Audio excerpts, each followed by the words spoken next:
Hello बच्चों, मैं मनीष सुथार और आपका स्वागत करता हूं श्री राम एकेडमी के इस डिजिटल प्लेटफॉर्म पे। तो बेटा मैं आपको पढ़ाऊंगा केमिस्ट्री सब्जेक्ट। और केमिस्ट्री के अंदर मैं लेके आया हूं सबसे प्यारा चैप्टर, जिसे हम क्या बोलेंगे, केमिकल इक्विलिब्रियम, यानी साम्य अवस्था के बारे में बातें करेंगे। ये चैप्टर नीट और जेई दोनों के लिए बहुत इंपॉर्टेंट है। अच्छे अच्छे क्वेश्चन पूछे जाते हैं। मैं आपसे इतना प्रॉमिस करता हूँ, ये चैप्टर जैसे ही मैं कंप्लीट करूंगा आपको इसका हर एक क्वेश्चन आएगा। ठीक है, तो चलिए मेरे साथ इसकी जर्नी स्टार्ट करते हैं चैप्टर की। और आज हम क्या पढ़ने वाले हैं इसके बारे में। आज हम पढ़ने वाले हैं इसका एक कांस्टेंट होता है जिसे हम क्या बोलते हैं, इक्विलिब्रियम कांस्टेंट। ठीक है, और इक्विलिब्रियम कांस्टेंट को पढ़ने के लिए हमें एक बेसिक नॉलेज की आवश्यकता होती है। इवन वी कैन से, यदि हम इक्विलिब्रियम की बात करना चाहें तो भी हमें क्या चाहिए, दो रिएक्शन के बारे में जानना अति आवश्यक है। एक तो बेटा हमारी रिएक्शन होती है जो केवल एक ही डायरेक्शन में चलेगी। आइए बात करते हैं। जैसे मान लीजिए हमने यहाँ पर ले लिया एक रिएक्टेंट ले लिया। हमने यहाँ पर क्या लिया बेटा, रिएक्टेंट। और रिएक्टेंट बेटा किस में चेंज हो गया बेटा, प्रोडक्ट के अंदर। हमने लिया रिएक्टेंट और रिएक्टेंट किसके अंदर चेंज हो गया, प्रोडक्ट के अंदर। ये सिर्फ एक ही डायरेक्शन में चल रही है। तो जो एक ही डायरेक्शन में चलेगी मींस यूनि डायरेक्शनल होगी, वो ही रिएक्शन क्या कहलाएगी, इरिवर्सिबल रिएक्शन कहलाएगी। आइए एक दो एग्जांपल दिखाता हूं मैं आपको। जैसे मान लीजिए बेटा मैंने कहा कि यहाँ पर है KClO3 है, और इसको आपने क्या कर दिया बेटा, गर्म कर दिया। इसको क्या कर दिया, गर्म। अब जैसे इसको गर्म किया तो इसमें से क्या हो गया, KCl प्लस क्या बन गया बेटा, इसमें से O2। एक तो इसमें क्या बना बेटा, KCl, और क्या बन गई, O2। अब इसमें इस एरो के निशान को देखिए। मैं कह रहा हूं एरो का निशान इस तरफ जा रहा है, मतलब इसका ये है, ये सिर्फ इसी डायरेक्शन में चलेगी। ऐसी रिएक्शन क्या कहलाती है, इरिवर्सिबल। आइए एक एग्जांपल और डिस्कस करते हैं। जैसे मान लीजिए मैंने लिख दिया बेटा AgNO3, और साथ में क्या लिख दिया बेटा मैंने, KCl। अब इनको रिएक्शन करवानी है इसकी, बढ़िया। तो जैसे इसकी रिएक्शन करवानी है बेटा, इसके ऊपर क्या आएगा, प्लस, इस पे आएगा माइनस, इस पे आएगा प्लस, और इस पे क्या आएगा, माइनस। अब बेटा इसमें देखिए, इनको जब मैं प्लस को किसके साथ मिलाऊंगा, माइनस के साथ, और माइनस किसके साथ मिलेगा, प्लस के साथ। तो क्या क्या बनेगा हमारा, एक तो बन जाएगा AgCl, और साथ में क्या बनेगा, यहाँ पे बन जाएगा KNO3। तो ये जो आपका एरो का साइन है बेटा, ये हमें बताता है रिएक्शन सिर्फ एक ही डायरेक्शन के अंदर चलेगी। ओके, चलो नेक्स्ट थिंग। अब जो दूसरी रिएक्शन आती है उसका नाम क्या है बेटा, रिवर्सिबल रिएक्शन। क्या नाम है, रिवर्सिबल रिएक्शन। नाम से ही पता चल रहा है दोनों डायरेक्शन में चलेगी। कैसे सर, आइए डिस्कस करते हैं इसको। ये दोनों डायरेक्शन में कैसे चलती है सर। मान लीजिए यहाँ पर आपने कोई एक रिएक्टेंट ले रखा है, और रिएक्टेंट किस में कन्वर्ट हो रहा है बेटा, प्रोडक्ट के अंदर। रिएक्टेंट किस में कन्वर्ट हो रहा है बेटा, प्रोडक्ट में। मान लीजिए प्रोडक्ट भी वापस किस में कन्वर्ट हो जाता है, रिएक्टेंट के अंदर। तो ऐसी जो रिएक्शन होती है वो किस कैटेगरी में आती है, रिवर्सिबल। और मजे की बात ये है, ये पूरा चैप्टर है वो रिवर्सिबल के चारों तरफ घूमेगा। मतलब जो इक्विलिब्रियम हम लाएंगे वो कैसी रिएक्शन के अंदर आएगा, रिवर्सिबल, जो बोथ डायरेक्शन के अंदर चलती है।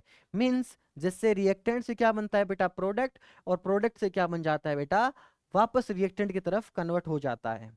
ठीक है, अब इसके अंदर जैसे एग्जांपल ले लीजिए, आपने छोटी क्लासों के अंदर सुना होगा यूरिया बनाना। मार्केट में आप कैसे बनाते हो, कैसे लेके आते हो, क्या क्या चीजें लेके आते हो। तो यहां से मैं आपको बताता हूं, एक तो आपके पास होती है N2 गैस, और फिर होती है आपको 3H2 गैस, एंड देन आपका कन्वर्ट होता है किसके अंदर, अमोनिया के अंदर। ये भी गैस है, ये भी गैस है, और ये भी गैस है। ये तीनों की तीनों गैस है। ये यदि इसमें कन्वर्ट हो रहा है तो ये इसके अंदर भी कन्वर्ट होता रहता है। ऐसा कैसे सर, ऐसा इसलिए क्योंकि N2 और H2 मिलकर क्या बनाता है बेटा, NH3। और NH3 वापस टूट के क्या कौन सी गैस दे सकता है बेटा, N2 और H2 दे सकता है। अरे बात समझ में आई कि नहीं आई, वेरी इजी। ठीक है, तो ऐसी रिएक्शन क्या कहलाती है बेटा, रिवर्सिबल। और यदि हम इक्विलिब्रियम की बात करेंगे तो ये इस रिएक्शन के चारों तरफ घूमता रहेगा। मतलब इसी के अंदर क्या स्थापित हो सकता है बेटा, साम्य स्थापित हो सकता है, इक्विलिब्रियम आ सकता है। चलिए बात करते हैं आगे, बात करते हैं इक्विलिब्रियम की, है ना। तो इक्विलिब्रियम के जो बातें हैं उसके अंदर क्या कहा गया है कि मान लीजिए एक आपका रिएक्टेंट है जो किसके अंदर कन्वर्ट हो रहा है बेटा, प्रोडक्ट के अंदर। मैं बातें करूंगा आपको इक्विलिब्रियम वर्ड की, क्लियर करता हूं। जैसे मान लीजिए बेटा, मैंने राहुल सर को कितने रुपए दे दिए, 50, है ना, और राहुल सर वापस मुझे कितने रुपए देता है, 50, जो पॉसिबल नहीं है, आपको पता है वापस पैसे आएंगे नहीं। फिर भी हमने मान लिया, मैंने राहुल सर को 50 रुपए दिए, राहुल सर ने मुझे वापस दिए, मैंने दिए वापस, उन्होंने दिए वापस, मैंने दिया वापस, उन्होंने दिया वापस। कहने का मतलब जितना रिएक्शन किस डायरेक्शन में जा रही है बेटा, फॉरवर्ड डायरेक्शन में जा रही है, उतनी कहाँ आ रही है, बैकवर्ड डायरेक्शन में। कहने का मतलब ये है कि यदि रेट ऑफ रिएक्शन, यदि मैं बात करना चाहूं रेट ऑफ रिएक्शन की, तो रेट ऑफ रिएक्शन यदि आगे की तरफ है ना, ये रिएक्टेंट से क्या बन रहा है बेटा, प्रोडक्ट, तो प्रोडक्ट से क्या बनेगा, रिएक्टेंट। तो यहां पर कहा जाता है, इसे बोलते हैं रेट ऑफ फॉरवर्ड, और यहां पर बोलेंगे rate of backward. Means reactant टूट टूट कर किस में जा रहा है, प्रोडक्ट में, और प्रोडक्ट टूट टूट कर किस में आ रहा है, रिएक्टेंट के अंदर।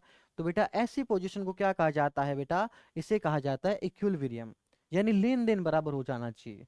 लेन देन बराबर चल रहा है, उसका रेट जो बराबर चल रहा है, इसका मतलब वहां पर क्या आ चुका है बेटा, इक्विलिब्रियम आ चुका है। अरे बात समझ में आई कि नहीं आई? इधर देखिए, यहाँ पर इसका मतलब इक्विलिब्रियम का सीधा सा मतलब होता है the rate of reaction, rate of reaction. कौन कौन सी जगह बेटा, एक तो कौन सा बेटा, फॉरवर्ड, एक सा कौन सा बेटा, फॉरवर्ड, इक्वल हो जाना चाहिए किससे बेटा, बैकवर्ड से। जो बैकवर्ड रिएक्शन है उसका जो रेट है वो फॉरवर्ड के क्या हो जाना चाहिए, बराबर। तो इस पोजीशन को, इस कंडीशन को क्या कहा जाता है बेटा, इक्विलिब्रियम।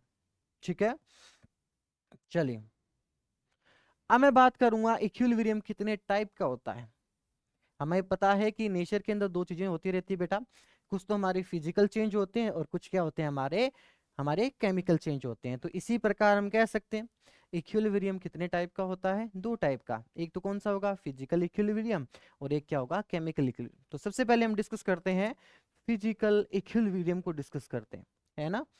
चलिए, फिजिकल इक्विलिब्रियम के अंदर ये भी तीन टाइप का होता है। आपको पता है फिजिकल स्टेट रहती है, सॉलिड रहता है, लिक्विड रहता है और गैस रहता है। तो सबसे पहले मैंने बात की, जब सॉलिड किसके अंदर कन्वर्ट हो रहा है बेटा, लिक्विड के अंदर। सुनना जरा, सॉलिड किसके अंदर कन्वर्ट हो रहा है, लिक्विड के अंदर।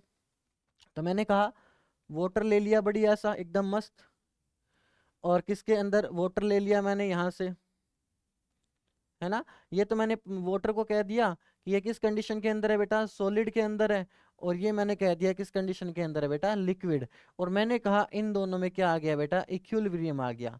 आपको पता है बेटा ये कब हो सकता है, ये कब होगा, ये होगा एट 0 डिग्री सेंटीग्रेड टेम्परेचर।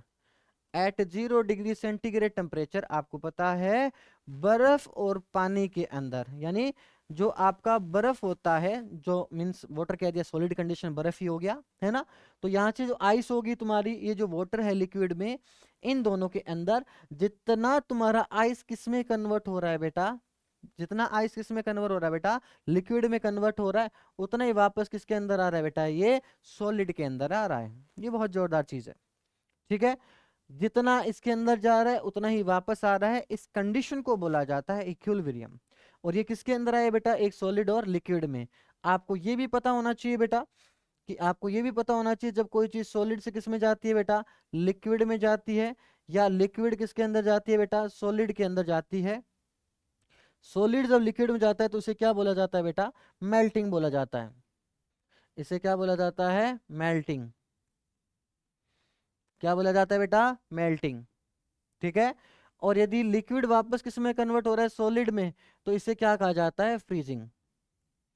क्या कहा जाता है, फ्रीजिंग। तो we can say solid liquid equilibrium के अंदर क्या होता है, रेट ऑफ, क्या बोल सकते हैं, रेट ऑफ, कौन सा rate of, rate of melting, rate of melting is equal to rate of freezing. यदि आपका ये कंडीशन आपको मिलता है कि rate of melting equal to the rate of freezing मिलता है, तो बेटा इसका मतलब उसमें क्या आ चुका है, इक्विलिब्रियम आ चुका है, ठीक है। ऐसे हम बात करते हैं फिर से बात करते हैं बच्चे लिक्विड इन गैस। ठीक है, तो हमने कहा वाटर हमने ले रखा है, और वाटर किसके अंदर है बेटा, इसके इस बार किस में है, लिक्विड में है। और फिर मैंने वाटर के लिए बात की, वाटर के लिए बात की तो मैंने कहा ये गैस पोजीशन के अंदर है, वेपर जिसे हम बोल सकते हैं ना।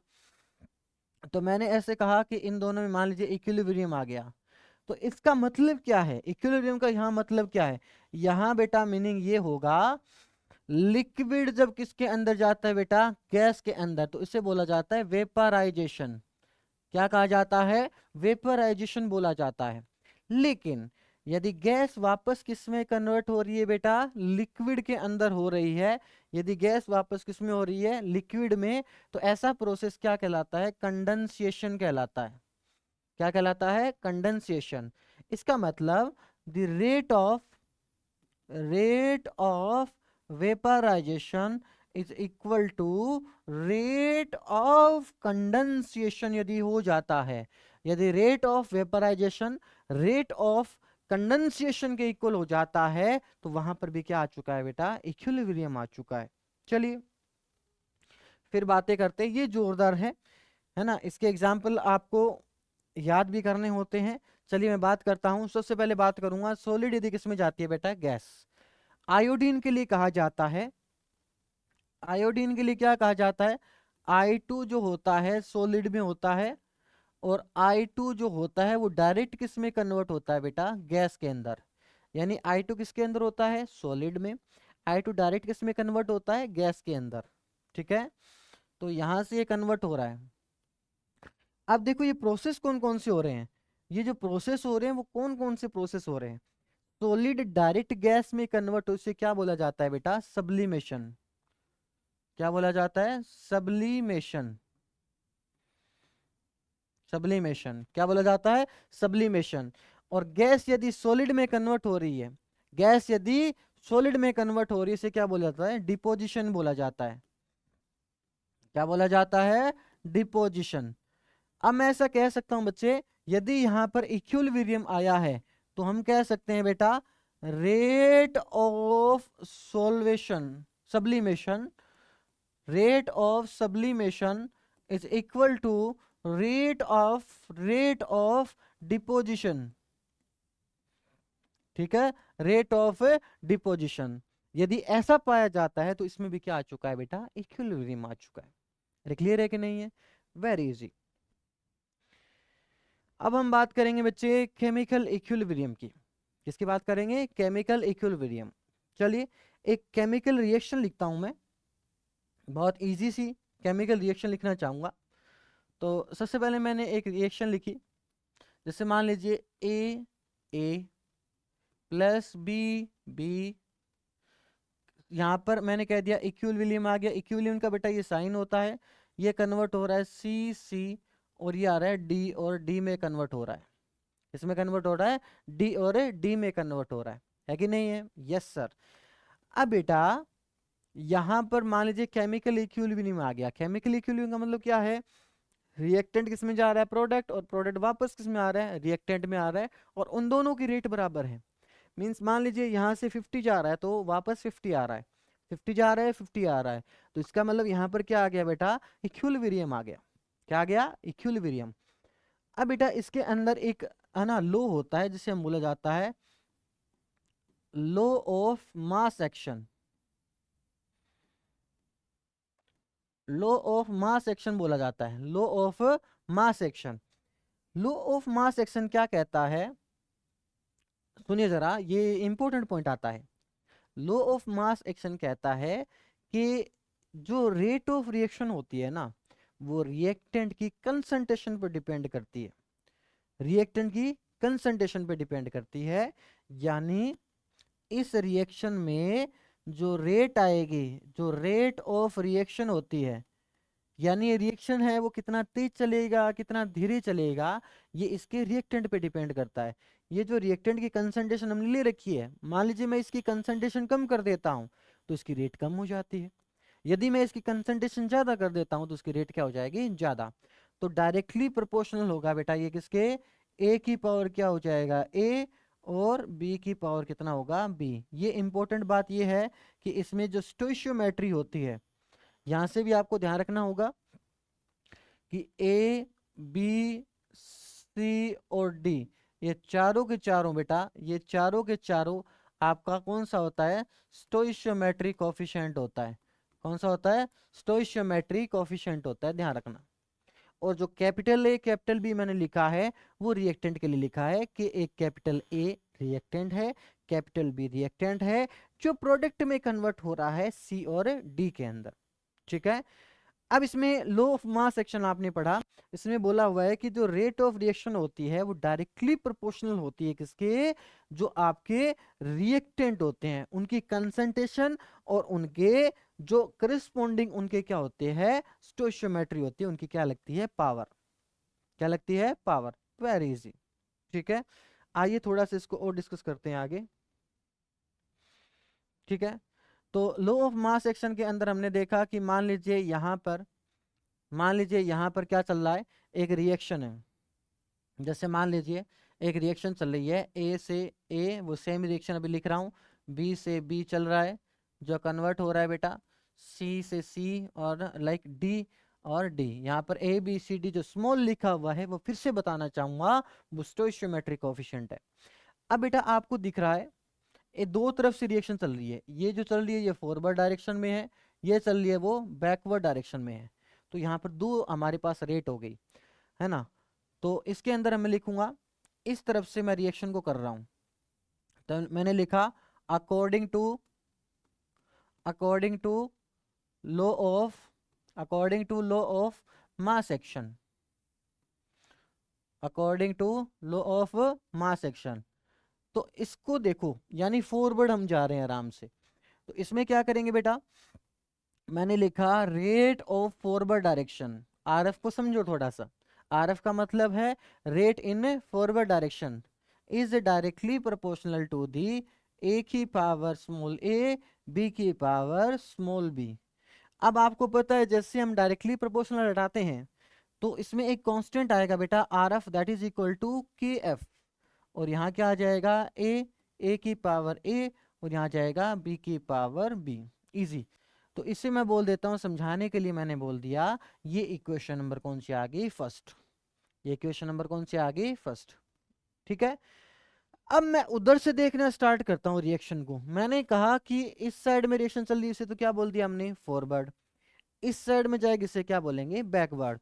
तो मैं बैकवर्ड के लिए भी लो ऑफ मास एक्शन लगाता हूं। ठीक है, तो मैं क्या लिखूंगा बेटा, R B directly proportional to the C की पावर सी और डी की पावर डी। मतलब रिएक्शन को अब ऐसे पढ़ो, पहले हम जो फॉरवर्ड कर रहे थे तो ये हमारे रिएक्टेंट थे और इसमें क्या चेंज हो रहा था, प्रोडक्ट में। अभी मैं यदि बैकवर्ड डायरेक्शन में देखना चाहूंगा तो ये जो लोग हैं मेरे रिएक्टेंट की तरह काम करेंगे, ये प्रोडक्ट की तरह करेंगे। According to law of mass action मैं कहूंगा R B directly proportional C की पावर सी और डी की पावर डी। जो मैं बेटा यहाँ पर बारी बारी ये जो ब्रेक्ट लिख रहा हूँ इसका मतलब होता है कंसंट्रेशन। ज्यादातर हम लेंगे इसमें मोलरिटी, ज्यादातर क्या लेके चलेंगे बेटा, इसमें मोलरिटी लेके चलेंगे, इसमें कोई संशय की बात नहीं है ना। अब इसको मैंने जैसे ही इसका डायरेक्टली प्रोपोर्शनल हटाया, यहाँ भी एक कांस्टेंट आ गया, जैसे हम के एफ बोल के बी बोल दिया, एक्चुअली के बी बोल दिया, और सी की पावर क्या आ जाएगी, सी, और यहाँ जाएगी डी की पावर क्या आ जाएगी, डी। सी की पावर सी आ जाएगी और क्या आ जाएगी, डी की पावर डी। तो ये तब आया जब मैंने इसको फॉरवर्ड लिया, ये तब आया जब इसे बैकवर्ड लिया। यदि यहाँ पर इक्विलिब्रियम आ चुका है, सुनना जरा बेटा, यदि यहाँ पर क्या आ गया, इक्विलिब्रियम आ गया, तो आपको पता है जितना ये फॉरवर्ड डायरेक्शन में रेट आ रही है उतनी कहाँ हो जाएगी, बैकवर्ड डायरेक्शन में। तो इसे मैं एक बार सेकंड बोल देता हूं, तो मैं बोलूंगा आर एफ किसके बराबर होना चाहिए बेटा, आर बी के बराबर होना चाहिए। आर एफ किसके बराबर होना चाहिए, आर बी। और वही मैं चीज करूंगा अभी। तो मैंने कहा आर एफ किसके बराबर है बेटा, आर एफ किसके बराबर है बेटा, आर बी के बराबर है। तो आर फॉरवर्ड में क्या लिखूंगा बेटा, यहाँ लिखूंगा के एफ, यहाँ जाएगा ए की power A, and there is a B की power B, and that is equal to K B, और आएगा सी की power C, and there is a D की पावर डी। Very easy. अब मैं क्या करना चाहूंगा, थोड़ा सा इसको अरेंज करना चाहूंगा। तो मैंने कहा कि इसको मैं नीचे लेके आऊंगा, जैसे ये के एफ है, यहाँ जाएगा डिवाइड बाई के बी, इसको डिवाइड करा दिया मैंने। अब मैं क्या करूंगा, ये है सी की पावर कितना है सी, यह आ जाएगा डी की पावर आ जाएगा डी, और डिवाइड करूंगा बेटा, ए की पावर आ गई ए और बी की पावर कितनी आ गई बी। ठीक है, अब आपको पता है के एफ हमारा कांस्टेंट है, के बी हमारा कांस्टेंट है, तो दोनों कांस्टेंट है, तो जब भी कांस्टेंट का मल्टीप्लाई करोगे, जब भी कांस्टेंट को डिवाइड करोगे, जो कांस्टेंट के साथ कुछ भी करो हमेशा एक नया कांस्टेंट बन के आता है, और ये जो नया कांस्टेंट आया है उसे हम क्या बोल देंगे बेटा, के सी। क्या बोल देंगे, के सी। और इसी को हम क्या बोला जाता है बेटा, क्या बोला जाता है, इक्विलिब्रियम कांस्टेंट। क्या बोला जाता है, इक्विलिब्रियम कांस्टेंट बोला जाता है। क्या बोला जाता है, इक्विलिब्रियम कांस्टेंट। तो मैं कहूंगा इक्विलिब्रियम कांस्टेंट की दो डेफिनेशन हो सकती है। एक तो मैं कह सकता हूं ये किसका रेशियो होता है बेटा, फॉरवर्ड जो रेट आई थी, रेट कांस्टेंट था, और डिवाइड में जो बैकवर्ड रेट का कांस्टेंट था। या फिर मैं बोलूंगा very important, very very important, ये आपका क्या है बेटा, प्रोडक्ट वाला पार्ट है। ये किसका है, प्रोडक्ट वाला पार्ट है, यदि मैं फॉरवर्ड डायरेक्शन की बात कर रहा हूं। और ये जो तुम्हारा है ये बैकवर्ड वाला है, लाइक ये मान लीजिए आपका है ना, ये तो आ गया प्रोडक्ट और ये आ जाएगा आपका रिएक्टेंट। तो केसी की डेफिनेशन कुछ ऐसी होती है, केसी बराबर होता है आपका प्रोडक्ट और डिवाइड बाय क्या होता है, रिएक्टेंट।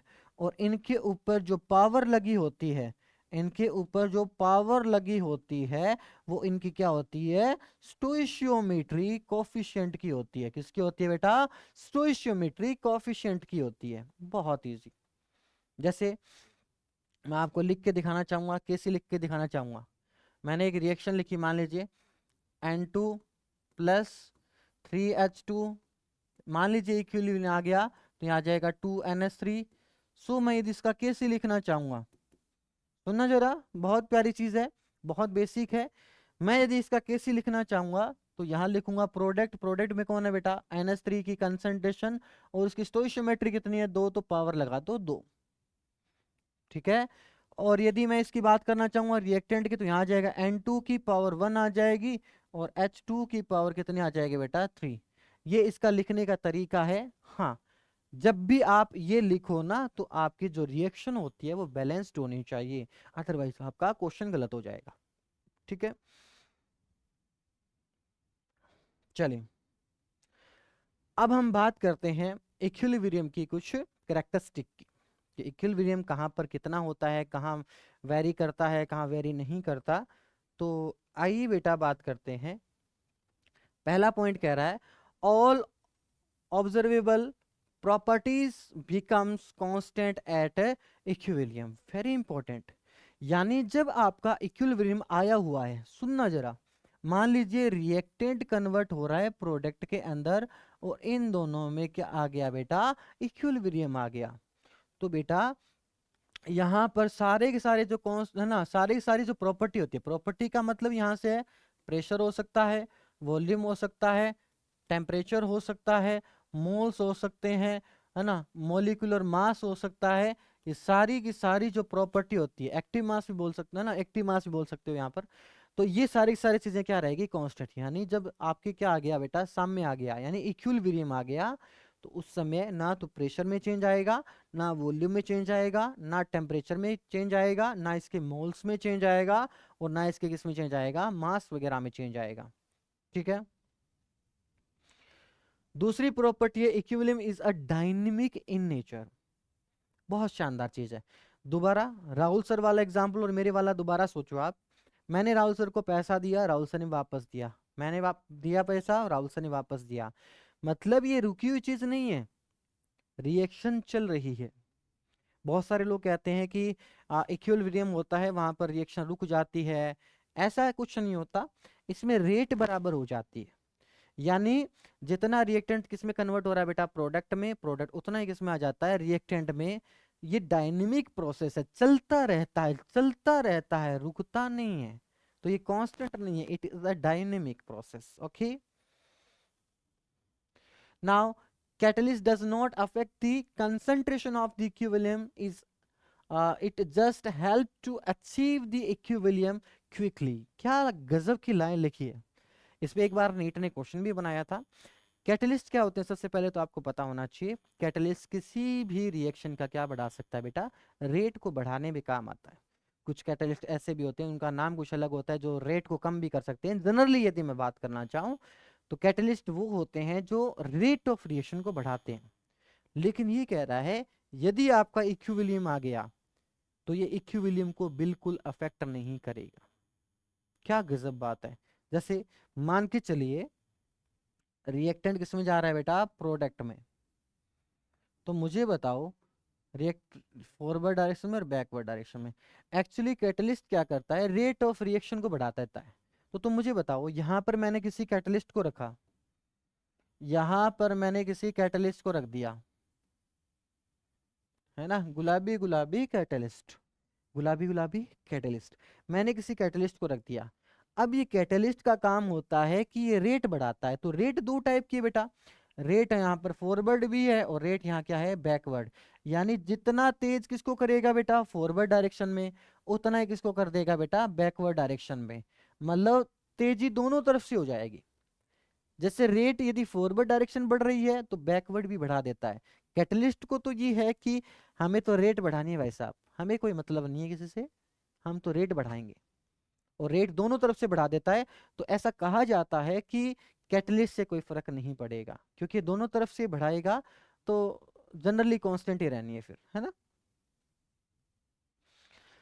उसके बाद बात करते हैं equilibriums can be achieved from the either sides. ये गजब बात है, इक्विलिब्रियम दोनों तरफ से ला सकते हैं।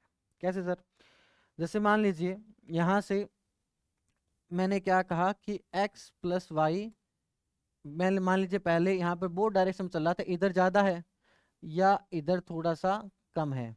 देखो इस साइन का मतलब ही समझिए आप, एक साइन मैंने बड़ा बनाया है, इसका मतलब रिएक्शन फॉरवर्ड डायरेक्शन में ज्यादा जा रही है। छोटा बनाया तो बैकवर्ड में क्या आ रही है बेटा, कम आ रही है। x प्लस वाई से बन गया मान लीजिए a प्लस बी बन गया, तो मैं कहूंगा x प्लस वाई जुड़कर a और b ज्यादा बना रहा है, वो a और b जुड़कर x और y थोड़ा कम बना रहा है। इसका मतलब मुझे क्या करना पड़ेगा, मुझे रेट फॉरवर्ड ज्यादा है रेट बैकवर्ड से, मान लीजिए तो रेट फॉरवर्ड ज्यादा है किससे बेटा, रेट बैकवर्ड से। तो पक्की बात ये है बेटा, मुझे किसको बढ़ाना पड़ेगा, बैकवर्ड रेट को बढ़ाना पड़ेगा। किसको बढ़ाना पड़ेगा, बैकवर्ड। ठीक है, बैकवर्ड बढ़ाकर हम क्या ला सकते हैं बेटा, इक्विलिब्रियम। या दूसरा हम कह सकते हैं बेटा, यहां से मैंने कहा P प्लस क्यू है जो कन्वर्ट हो रहा है किसके बेटा, बेटा यहाँ से कन्वर्ट हो रहा है बेटा W प्लस क्यू के अंदर कन्वर्ट हो रहा है। ठीक है, इसको इक्वल नहीं करता मैं एक बार समझाने के लिए। ठीक है, इसको मैंने थोड़ा छोटा कर दिया और इसको मैंने इस बार क्या कर दिया, बड़ा। इसका मतलब बताइए, इसका मतलब बताइए, इसका मतलब ये है P प्लस क्यू तो कम बन रहा है, P प्लस क्यू से कम बन रहा है। एक्चुअली यहाँ पर क्यू मैंने दोनों तरफ ले लिया, तो मैं थोड़ा इसको स्मॉल क्यू कर देता हूँ समझाने के लिए, जस्ट ऐसे ही। P प्लस क्यू है वो W प्लस स्मॉल क्यू क्या बना रहा है बेटा, कम बना रहा है। तो इसका मतलब इस बार किस कौन सी रेट को बढ़ाना पड़ेगा, फॉरवर्ड को बढ़ाना पड़ेगा। तो कहने का मतलब सिंपल सा मेरा ये है कि आप दोनों तरफ से क्या ला सकते हो, इक्विलिब्रियम। कई बार हमें क्या करना पड़ेगा, बैकवर्ड रिएक्ट को बढ़ाना पड़ सकता है, कई बार हमें फॉरवर्ड को बढ़ाना पड़ सकता है। वो तो डिपेंड करता है कि पहले कौन सी रेट ज्यादा है और कौन सी रेट कम है। ठीक है, अब हम बात करते हैं एक और पॉइंट का। ये जो पॉइंट है बेटा, ये आपको थर्मोडायनेमिक्स में ज्यादा बेटर समझ में आएगा, वहां पर इसका डेरिवेशन भी है। तो at equilibrium delta G zero होता है, डेल्टा जी को बोला जाता है गिव्स फ्री एनर्जी। अभी टेंशन लेने की जरूरत नहीं है आपको, यदि आप थर्मो पढ़ोगे तो बहुत डिटेल से इसको करवाया जाता है। मैं थोड़ा सा लिख देता हूँ इसके बारे में। Delta G is equal to होता है delta H minus T delta S. तो बेटा इतना ध्यान रख लेना, यहाँ पर इक्विलिब्रियम जब भी आएगा तो डेल्टा जी की वैल्यू कितनी हो जाएगी, जीरो। अभी के लिए समझ लो इसको सिर्फ, और बाद में इसको डिटेल से थर्मो में कर लेना, ठीक है ना। तो डेल्टा जी को मैंने जीरो कर दिया, तो डेल्टा एच बराबर क्या आ गया हमारे, टी डेल्टा एस आ गया। तो टेम्परेचर किसके बराबर आ जाएगा बेटा, डेल्टा एच डिवाइड बाई क्या आएगा, डेल्टा एस। वेरी इंपॉर्टेंट, यहाँ पर डेल्टा एस है वो एंट्रोपी में चेंज है, ये सारी चीजें थर्मो की है, आप इतना ध्यान रखना सिर्फ यहाँ पर। तो डेल्टा जी कितना आना चाहिए, जीरो। फिर हम बात करते हैं if any of the observable properties are change then the equilibrium is disturbed. क्या शानदार लाइन है ना। सबसे पहले तो आपको पता होना चाहिए हमारे पास प्रॉपर्टीज किसके बारे में बात करते हैं। यदि आप बात करते हो प्रेशर की, यदि आप बात करते हो वॉल्यूम की, यदि आप बात करते हो टेम्परेचर की, यदि बात करते हो मोल्स की, यदि आप बात करते हो मॉलिक्यूलर मास की, कंसंट्रेशन की, ये सारी सारी चीजें होती है, ये प्रॉपर्टीज के अंदर आ रही है। इनमें से किसी को तुमने डिस्टर्ब किया, इनमें से किसी को तुमने डिस्टर्ब किया तो इक्विलिब्रियम डिस्टर्ब हो जाएगा। मान लीजिए पहले आर और पी के अंदर इक्विलिब्रियम था, तो इसका पी भी कांस्टेंट था, वी भी कांस्टेंट था, टी भी कांस्टेंट था, एन भी कांस्टेंट था, कंसंट्रेशन वगैरह सारी चीजें कांस्टेंट थी। मान लीजिए आपने प्रेशर बढ़ाया, इक्विलिब्रियम डिस्टर्ब हो जाएगा। आपने वॉल्यूम बढ़ाया, इक्विलिब्रियम डिस्टर्ब हो जाएगा। आपने टेम्परेचर को बढ़ाया, इक्विलिब्रियम, यानी किसी भी चीज को बढ़ाओगे तो आपका इक्विलिब्रियम डिस्टर्ब हो जाएगा। और वापस इक्विलिब्रियम को लाना, ये अलग से हम टॉपिक पढ़ते हैं। इतना भी ध्यान रख लेना, यदि आपने इन प्रॉपर्टी में से किसी को भी छेड़ा तो पूरा का पूरा इक्विलिब्रियम डिस्टर्ब हो जाएगा। और वापस इक्विलिब्रियम आएगा तो रिएक्शन या तो फॉरवर्ड डायरेक्शन में जाती है या बैकवर्ड डायरेक्शन में जाती है। ठीक है, अब आता है बहुत प्यारा सा कॉन्सेप्ट जिससे बहुत सारे क्वेश्चन पूछे जाते हैं, और आज का ये लास्ट टॉपिक है इसका। ठीक है बेटा, चलिए बातें करते हैं सबसे पहले केपी और केसी की। तो तुम्हारा सबसे पहले हम बात कर लेते हैं बेटा, ए, मान लीजिए ए है प्लस बी, यहाँ से बी है और यहाँ से आ जाएगा सी, और सी और डी। ठीक है, यदि हमने केसी लिखा था वहां पर, तो केसी के लिए क्या लिखा था बेटा, केसी के लिए तो मैंने लिख लिया था। मैंने लिखा था सी की पावर क्या थी बेटा, सी, डी की पावर बेटा क्या थी, डी। फिर मैंने कहा था ए की पावर कितना था बेटा, ए, और बी की पावर कितनी थी बेटा, बी। इसे इक्वेशन नंबर 1 बोल देता हूं मैं। केपी और केसी है क्या, केपी का मतलब होगा बेटा at at constant, at constant pressure, at constant pressure. ये जो चीज यानी जो आपका कांस्टेंट आ रहा है, इक्विलिब्रियम कांस्टेंट आ रहा है, और यदि ये यहाँ पर प्रेशर आपने कांस्टेंट ले रखा है तो उसका नाम क्या आता है, केपी। और प्रेशर की जब बात आती है तो प्रेशर बेटा गैस का होता है। मान लीजिए ये पूरी की पूरी रिएक्शन है, इसमें जो ए है वो गैसीय है, बी है वो आपका गैसीय है, उनमें इक्विलिब्रियम आ चुका है, सी जो गैसीय है ना। और यहाँ पे मैं लिखूंगा डी, और डी को गैसीय लिख दिया।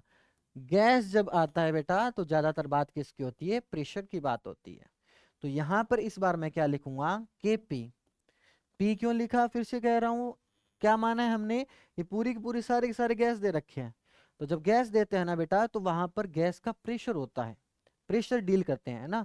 तो एट कांस्टेंट प्रेशर पे बातें चल रही है अपनी, बढ़िया। तो Kp बराबर बताओ क्या आ जाएगा, यहां से मैंने लिख दिया प्रोडक्ट का प्रेशर और डिवाइड बाय रिएक्टेंट का प्रेशर। तो मैंने कहा C का प्रेशर है ना, द प्रेशर ऑफ C, और पावर लगेगी C, प्रेशर ऑफ D और पावर लगेगी D। फिर मैंने कहा प्रेशर ऑफ A, पावर लगेगी A, और प्रेशर ऑफ B और पावर लगेगी B। ठीक है, वही चीज है, यानी पहले कंसंट्रेशन के टर्म में लिखते हैं तो बेटा क्या हो जाता है, कंसंट्रेशन के टर्म में लिखते हैं तो क्या आ जाता है ऊपर कंसंट्रेशन, और प्रेशर के टर्म में लिखते हैं तो क्या आ जाएगा, प्रेशर आ जाएगा, कोई बड़ी बात नहीं है इसमें। और हम पढ़ते हैं एक आइडियल इक्वेशन पढ़ते हैं, पीबी इज इक्वल टू क्या पढ़ते हैं बेटा, NRT. PB is equal to क्या पढ़ते हैं बेटा, एनआरटी।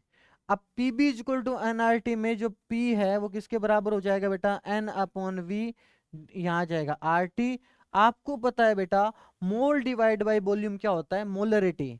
और मोलरिटी मतलब यहाँ पर कंसंट्रेशन लेके चल रहे हैं हम लोग, ठीक है ना। मोलरिटी मतलब कंसंट्रेशन, आपको पढ़ा रखा है मोल के अंदर। कंसंट्रेशन बहुत टाइप की हो सकती है, यहाँ पर मैं कंसंट्रेशन क्या लेके चल रहा हूँ, मोलरिटी लेके चल रहा हूँ। तो मैंने कहा प्रेशर बराबर आ जाएगा कंसंट्रेशन, मैं CRT लिख रहा हूँ, सी मतलब यहाँ पर लिखा है मैंने कंसंट्रेशन, सी का मतलब यहाँ पर क्या है, कंसंट्रेशन। तो बेटा मैं पी को यहाँ चेंज करना चाहूंगा, यदि प्रेशर किसका है, सी का, तो सी लिख दूंगा यहाँ पर, डी का तो डी की कंसंट्रेशन लिख दूंगा, ए का प्रेशर लिखना है तो ए का कंसंट्रेशन लिख दूंगा, बी का लिखूंगा तो बी, यानी पी को रिप्लेस कर सकता हूं किससे बेटा, CRT से। तो बेटा मुझे बताओ Kp बराबर क्या हो जाएगा, इसमें चेंज करते हैं तो आ जाएगा CRT की पावर C, फिर आएगा DRT की पावर D, फिर आ जाएगा बेटा यहां से आ जाएगा A, फिर आएगा RT की पावर A, और यहाँ जाएगा B की कंसंट्रेशन डिवाइड बाय यहाँ RT की पावर क्या आ जाएगा, B आ जाएगा। अब इसको कॉमन लोगे, C की पावर कितना है C, D की पावर कितना है D, A की पावर कितना है A, B की पावर कितना है B। तो यहाँ से Kp बराबर क्या आ जाएगा, Kp बराबर क्या आ जाएगा बेटा, C की पावर C, D की पावर D, A की पावर A, B की पावर B इंटू RT। आप इस RT को ढंग से देखना, RT के पावर कितनी है C, RT के पावर कितनी है D, तो C और D कितना हो जाएगा C प्लस D। नीचे RT की पावर कितनी है A, RT की पावर कितनी है B, A प्लस B। और यहां पर मैं आपको लिख देता हूं RT ऊपर कितना है बेटा C प्लस D, RT नीचे कितना है बेटा A प्लस B। अब इसको आपने कहीं देखा है, इसको बेटा आपने कहीं देखा है, ये देखो इक्वेशन नंबर 1 से गौर करो, ये जो इक्वेशन नंबर 1 है इसका मतलब ये Kc है, तो मैं यहां लिख सकता हूं बेटा Kp बराबर क्या आ गया Kc इनटू, यहाँ पर क्या आ जाएगा RT की पावर C प्लस डी है और RT की पावर A प्लस बी है, तो मैं ऊपर लिख रहा हूँ जो RT है उसकी पावर लगेगी C plus D minus A plus B. अब बेटा गौर से देखिए, आपका C प्लस डी क्या है, ये स्टोइशियोमेट्री है प्रोडक्ट की, और A और B क्या है स्टोइशियोमेट्री किसके, रिएक्टेंट के। तो मैं ऐसा बोल सकता हूं the stoichiometry of product minus stoichiometry of reactant. इन पूरे को बेटा मैं क्या लिख रहा हूं, इस पूरे को मैं क्या लिखूंगा, डिनोट किससे करूंगा, डेल्टा NG से लिख रहा हूं, डेल्टा NG। यानी गैसेस जो आपने रिएक्टेंट और प्रोडक्ट ले रखे हैं उनके अंदर उनका चेंज है। तो मैं ऐसा लिख सकता हूं Kp बराबर क्या आ जाएगा बच्चे, Kc इंटू आर की पावर, RT की पावर, एक्चुअली RT की पावर कितना आ जाएगा, डेल्टा NG।